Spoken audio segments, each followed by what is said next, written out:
আসসালামু আলাইকুম। Smart card বিতরণ কার্যক্রম খুব শীঘ্রই কিন্তু শুরু হয়ে যাবে।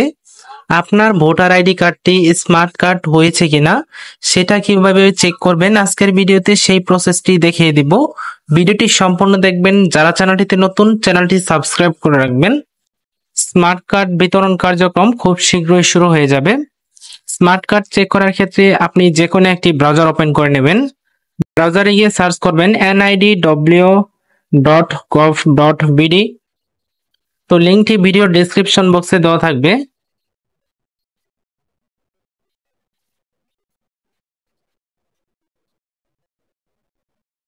তো এটা লিখে সার্চ করার পরে এরকম একটি পেজ আসবে। এখানে আপনি দেখতে পারবেন স্মার্ট কার্ড স্ট্যাটাস নামে একটি অপশন আছে।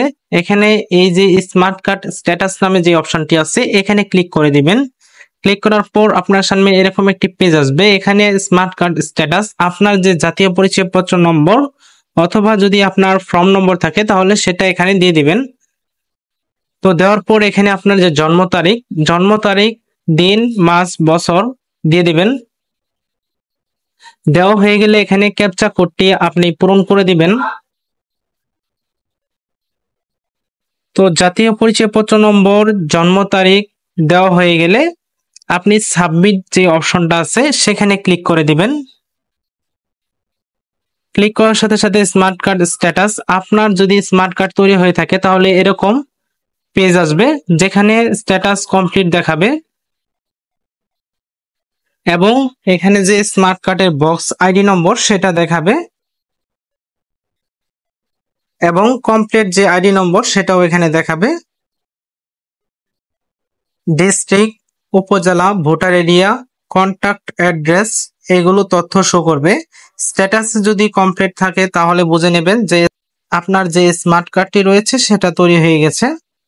তো পরবর্তীতে যখন আপনাদের স্মার্ট কার্ড দেওয়া কার্যক্রম শুরু হবে তখন আপনি স্মার্ট কার্ড পাবেন।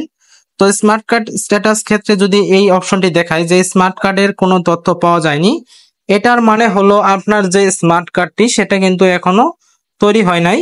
তৈরি হলে আপনাকে স্মার্ট কার্ড স্ট্যাটাসের যে তথ্যগুলো কমপ্লিট দেখাবে এবং বক্স আইডি, কমপ্লিট আইডি এগুলো দেখাবে। তো যাদের স্মার্ট কার্ড তৈরি হবে না তাদের কিন্তু স্মার্ট কার্ডের কোনো তথ্য পাওয়া যায়নি, এই অপশনটি দেখাবে। তো ভিডিওটি ভালো লাগলে ভিডিওতে লাইক করবেন। যারা চ্যানেলটিতে নতুন, চ্যানেলটি সাবস্ক্রাইব করে রাখবেন।